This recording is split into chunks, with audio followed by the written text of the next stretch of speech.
I'm Complacent Badger. I'm Sierra Kilo. And this is a huge team value discrepancy. Uh-oh. Got, I can't math this early in the day. I'd never try.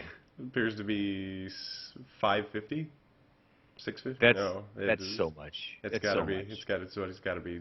It's got to be 750. Yep, I got it. 750, everybody. I can math. Sorry, I'm gonna cough in the microphone now because I'm laughing so hard. No, that's good. That's how we know you're still alive. Right? So probably Master Chef, so Wizard, maybe an Apothecary, couple rerolls. What do you think is going to go into there? Because you can, I mean, really, it's one of everything, maybe two. Yeah, I think rerolls, as we can see over the left, I don't think he comes standard with 6 out of 6. And Probably then probably 2 Bloodwiser Babes, and then maybe even a bribe. I don't know. Yeah, I mean, do you feel like Bloodwiser Babes are going to be where to go with this? I mean, he's probably got less players, but is he planning on taking this much damage? It's one of those things that they're relatively cheap, considering that he has, what was it, 750? That 50 right, so most likely. 2 of them would be 100. Yeah, he may just get a, he got Master Chefs definitely right there. Right. 8 2 rerolls, so. Might have got a Wizard. We'll see that pretty shortly if he did. Yep. Well, there we go. Eight rerolls for the half for the Stalking Dead. So that's pretty comfortable. Okay. So it looks like we got Sabnor stunning a guy and getting back there. So that's fantasy points already, right off the bat, right? No, the stun doesn't do anything. Oh, stun doesn't? So where does it start? It starts with... KO, for 1. Starts with a KO. Yep. Ah, okay. Fair play. And then Chesda picking up the ball, getting prepared for some pass action in the next turn. That leap, yep. Just not being bothered. So I'm surprised that he stayed so close. Didn't really do a defense. Yeah, absolutely no back defense, despite, I assume, knowing that they're going to leap past the line. I mean, I've heard that they've done that once or twice. So, looked like a failed doge, I think, due to shadowing. Yeah, so shadowing, dodge, failed, and touchdown. So, yep, that'd do it. That's 2 games in a row already that we've seen people getting just stomped by shadowing. It's pretty interesting, but you know, at the same time, if you can get that strength advantage on them, then it's not such a big deal because they're going to end up next to you. I mean, it's bad when you're trying to get away, but at the same time, to get the advantage of it, you have to be next to somebody, and if they can just tear you up, then that's the last thing you want your shadowing guy to do is get hurt. Right. But I have been kind of playing around with the idea of, you know, everybody's got tackle on these guys as a defense for these folks, but you know that diving tackle might be a little bit interesting. Diving tackle, I'm a huge fan of it, especially with any character that starts with jump up. Diving tackle is impressive. Right, because it takes away that movement allowance reduction after standing up. Yep. And then with jump up, you can even do a block with a correct roll. I think it's a 2+ to do a normal block without having to do a blitz if he's standing next to you once you get back up. I don't know the full bit on that. I'm pretty sure it's 2+, but it's been since I played a team, basically since I played my Dark Elves, since I read it. And I'm gonna not only read it, but I'm gonna probably create a situation where I could test it. Yeah. I used to use it all the time with my Witch Elves, and at least that's how I remember it being, but I could also be wrong. I often am. That would be great. Yeah, I loved my Witch Elves for that. Because that would absolutely rework the way I do my Berserkers. Yep. Yeah, with the jump up and standard block and frenzy, they can do a lot of damage. So getting a lot of KOs here over against the Wood Elves so far. That's a good thing. He's going to need all those bodies to cover all of those other bodies. Mm-hmm. Interesting that he didn't follow up with that zombie after the push. Does he have stand firm? Is that... No, couldn't. Interesting why he didn't follow up. Yeah, I don't know. Oh, I was thinking fend, not stand firm. I don't know why I would have said stand firm. But I was very gentle when I said I don't think so. Yeah, mostly because of the push. Yeah, no. But he did get that tree down pretty early, and that's going to be a big deal because of that grab. So now he's able to move around, and with that tree on the ground, it's going to take a little bit to get that thing up and moving. Mm-hmm. Yeah, the low movement allowance means it's not really going to go anywhere, and she opts not to pick it up while doing all of this over there. A hit that failed. No, it was a pass? I don't even know. Stuff happened. I mean, you were all watching, right? I was. I was looking at the tree. I apologize. That'll be fine. But yeah, so possession remains with the Stalking Dead, and now it's on their turn. And just doing some cleanup hits for the moment. I mean, good choice. You got those big guys there. Let's use them if you can. Mm-hmm. Zombies just penning all day. He's not afraid to, once everything's kind of been done, to just throw one die with his zombies. See, I think that's a good idea, especially if they're in a position where, I mean, it's just a zombie. Like, the dude's going to get away from you pretty much if you don't do anything. So your best option is to hit him and then let it roll. Yeah, I could definitely see that, especially with this one having block over here. Right, and for certain, not all of the time, but use that tactfully. Mm-hmm. So looking like the Sunday Speedwalkers ending their turn with not much done. I don't know if that was on accident, maybe a misclick. But, forming a cage real quick just to protect the ball carrier. And getting another knockout. That one's for old Rock Mobster. Good stuff, man. Getting back into the basics now that he's kind of got so there's a wizard there. Mm-hmm. But you gotta reach for those opportunities. You can't always play purely textbook Blood Bowl because there's going to be some scrapping going on. Yep.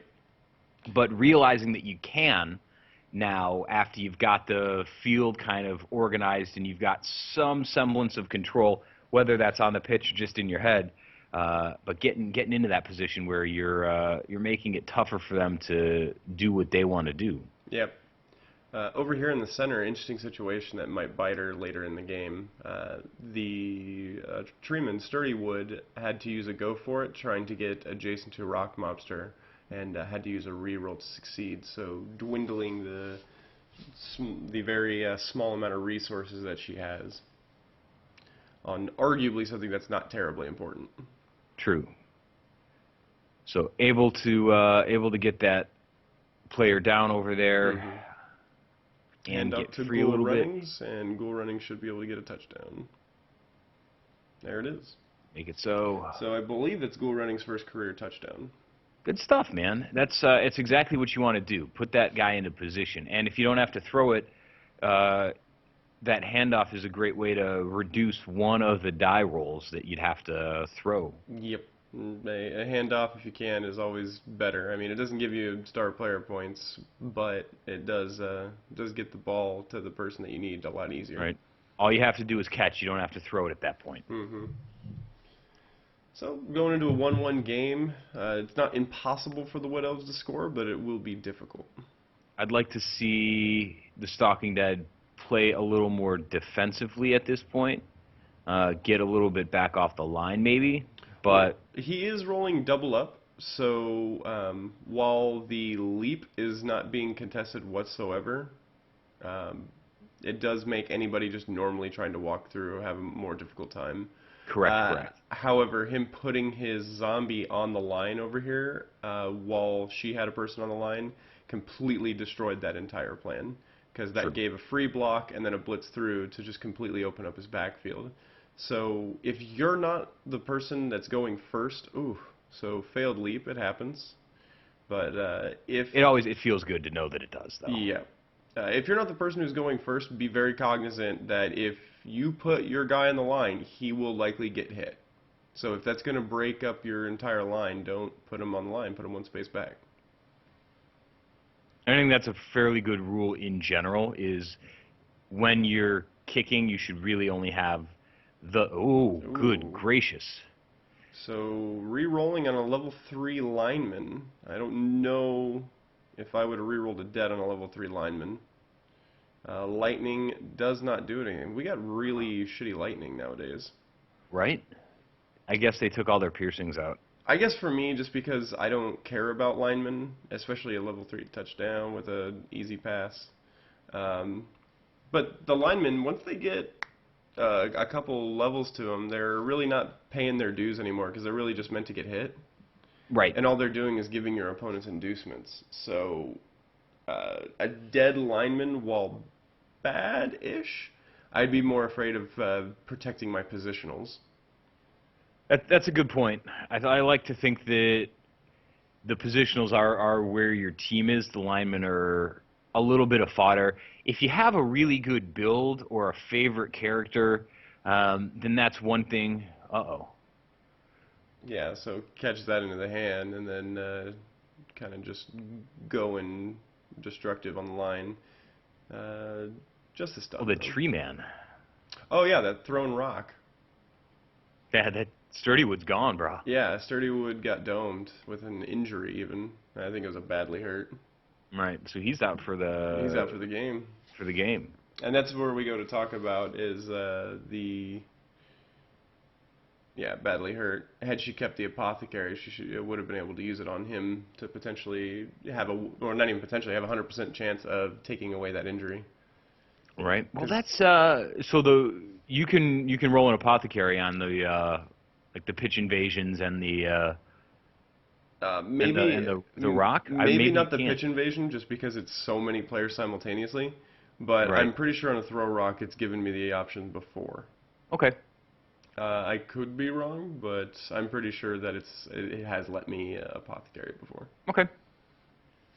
That's one of those interesting things where I go, man, maybe that's because that's a game event and not a that it might just hold that to what it is. Mm-hmm.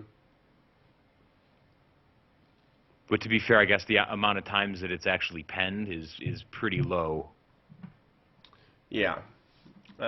So he's actually managed to get Helmet in the kind of mid left field back there. And looks like So both throwers are on the pitch. I think that's just due to lack of players. yeah, when you're down a couple, that'll be what happens. Pebble Feeder getting aggressed by Sabnor, but isn't able to do anything just yet. Right. Not maliciously, just eyeballing at this point. Yep. Good push by Ducky Shoes, putting Helmet on the sideline right there. That'll be good. So we've talked about that before. Is either make that your last dodge out or I would have or liked to seen a little bit of foresight. I don't remember how the exact formation was, but had she put the lineman over here, right. another failed leap. Maybe not. Yeah, the failed leap. But had she put the lineman here and pushed, it would have been very difficult to get out of the situation, especially if he was going to go downfield. Correct. Well, I mean, it's going to be a little bit tricky anyways because you're dodging into a tackle zone. But now he's just got, well, that's And one way to kind do it. made the situation worse. Right. And then interesting not to follow up. Okay. I mean, he's clearly got a thought into what he's going to want to do in a little bit. So he's now that focus is off the left side, he's got some penetration on the right flank there. Good coverage on the ball carrier, but not the. So that's exactly. She's getting real good at that cage breaking. So now she's next to him and has sidestep and shadowing. Yeah, so that's a very scary situation to be in. So now you have to get that guy off. And another interesting thing is because the carrier has blodge and sure hands, the strip ball is not nearly as powerful. Right. That's a good point as well. That sure hands on the ball carrier is great. Not only does it help you pick it up, but it actually helps you maintain it, canceling out strip ball. And neither of them has tackle, so that ball carrier is really hard for her to put down with her best cage breakers. So there's Helmet now getting the ball. He's uncontested now, so he's likely going to run. We'll see where he goes. He's going to be kind of out in the open.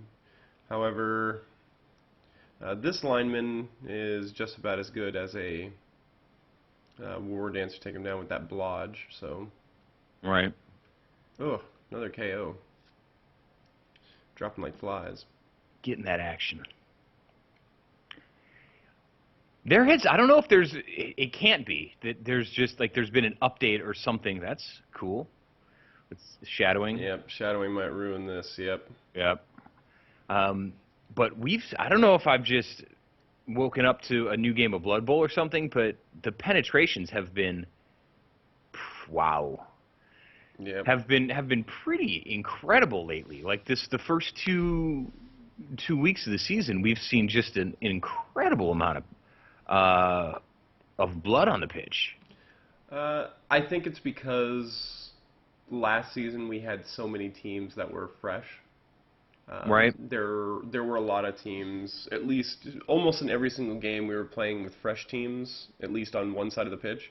So Right. a lot of lack of the fundamentals of how to play Blood Bowl, but also the lack of the basic skills such as block and things like that, which made throwing block dice a lot more risky, which forced a lot of turnovers and, a lot more pushes were applied, things like that. Yeah. But with the increase of skills and the increase of the coaches' skills themselves, we're seeing a lot more block dice that are actually applying. And then when it applies, it's likely doing something that cancels out somebody else's skill, yada yada. Right. Fair play.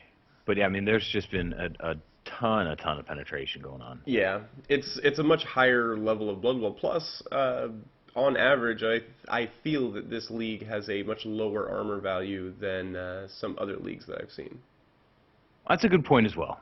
I mean, the orcs are about as heavy as we have, and they're averaging 8 with a few 9s. Actually, I Yeah. think it's 9 with a few 8s. You don't have your dwarves or chaos dwarves or anything like that running around. Yep. Good caught. Good thought. So getting back set up, Pebble Feeder having a partial cage. Lanes appear pretty open. KO's going to help protect against that, but Where are the war dancers at? I miss them? it's an excellent question. There's the dead one. How did we miss Sabnor dying? Yeah, that's what I was looking at. I saw that in the replay there. Wow. That's what you get for playing at 3 times the speed. Yeah. So Or Sabnor maybe died. maybe it just happened off screen. We were focused somewhere else Maybe in the that's center. yeah, because she was back here. Maybe we were watching the ball and somebody just hit her. That's pretty gross. Yeah, that's extraordinarily bad. That's one of my fantasy players. So, that's There goes your fantasy team. again. Yeah, some more. But that's super good for the Stalking Dead. So that was the primary cage breaker. So now that you've got the ball, let's play well, see what she can do when that was kind of her main plan. Mhm. Um, Yeah. Oh man, just that is a lot of KOs. But then Mighty Bow's being Mighty thrown Bow, around for quite sure. a bit. Yeah, this is an interesting situation. And also, he gets Sabnor as a skeleton, so that's in 2 games he has collected 2 players. That's pretty good. He just has a trophy room of resurrected players. See, that's one of those things where I'd almost get rid of one of my original players and keep the name of the opponent just for bragging rights. Yep, I mean, here's the first one, Hrothgar the Slayer. Mm-hmm. And he was nice enough to put him in on the pitch. Good stuff. So Pebble Feeder kind of in an unorthodox cage, but for the most part fairly protected just because the routes and the low player count. Yeah, that low player count is what's going to make the difference, I think. So, I don't think there's enough time to tie the game up if there isn't a beneficial kickoff event, but he may be able to score. And that's what you're looking at with these guys is try to get that score. There you go. A handoff, and I think the first one might have been a pass and then a handoff. Now, I didn't see who got that touchdown, but was he feeding somebody specifically? Goal running got the touchdown. School running, so Two good. He touchdowns, level 2. probably could have taken it in with the white, but decided to feed it to Ghoul Runnings to get him up. Yep, so now he will be level 2. So it looks like 2 turns left for the Stalking Dead and 3 turns left for the Sunday Speedwalkers, unless my count is off. That should be right. Player with kick, I like that. Yeah, most of the teams have kick now, which is pretty good. Okay, so no, it's only 1 and 2. Stalking Dead have 1 turn left, and Okay. the Sunday Speedwalkers have 2. So can he hold him to 3? We'll see. So far, that line kind of crumbled. I don't know how I feel about putting those mummies out on the sides like that. Yeah. Especially when you have your whites on the sides. Yeah, we'll have a little bit of a discussion with him and see how he feels about it after the game. Mm-hmm. So, 2 throwers having a conversation with one another. What's up, bro? What's up? So, throwing out, getting a defender down, stunning one of the potential receivers. And then using that blitz to then mark one of the war dancers and one of the linemen simultaneously. Marking the this war dancer does not have nerves of steel, so marking it 3 times is a very good move. 3 times on this lineman, 3 times on this lineman, 4 times on this lineman. That is a marked team. And then of course just cheating. Right. That's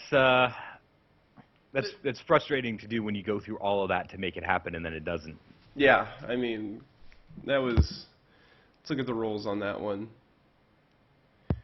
That was... Accurate pass. Yeah, so... Sabnor catch was... Oh yeah, the skeleton tried to catch it and failed. Right. Oh, now it's gone. But yeah, passes and whatnot. So... I don't know if I have anything too terribly much for the elves. I think maybe played a little bit too aggressive, and that's why you sustained so many injuries and casualties. That's probably all I have for them. Yeah, no, I'm with that. A little extended. I think that you've got your strategy and you've got your movement and you've got everything dialed in. Don't get too stuck into that playbook. Be willing to make those modifications as it goes along. But you've got the characters that you want in the right place at the right time. That shadowing on the ball receivers and stuff. Your cage breaking's gonna have to change a little bit. So don't worry too much about losing a player because you did it before and you came back to full power almost. So that's just gonna have to happen again. Yeah, and then said player also got an MVP, so that's unfortunate. Right, that's the worst. Yeah, when you're playing against like 2 big guys, the 2 mummies, those guys should never hit your guys when you're elves. That should just be it. You dodge on a 2+. Get all your important stuff done unless you cause a weird turnover, and then just get your guys away 1 space. Fair. You're stopping them just about as much without them getting a free hit on you. And you're just feeding them players. And I think while you did win, and obviously that was a good win and good play, you could have come out of this a little bit more shiny without all the dented armor. Yeah, but that throw rock kind of took the tree out of there, and that makes quite a bit of a difference in the strength strategy portion of it. A majority of her linemen getting pushed or getting KO'd and injured out was while she still had yeah, you're right. sturdy wood. But I digress. For the Stalking Dead, man, I don't really know what you could have done more in that game. I think at the very most there was a couple things that I just wouldn't have done, but I don't think it really affected the game. I just think a couple rolls didn't go exactly the correct direction. I wouldn't consider either team getting terrible rolls, but I think he played well, and it was just a matter of touchdowns getting done where they needed to be done. Yep, you did exactly what you wanted to do. You got 2 touchdowns, and at the same time, you fed that ghoul runnings. So I think that's a good way to take even a loss and make it into a team victory. Because though each match is important, it's not so important that you can't take your eye off of the overall prize, and you have to grow that team and grow your strategy. And it looks like you did a fairly good job.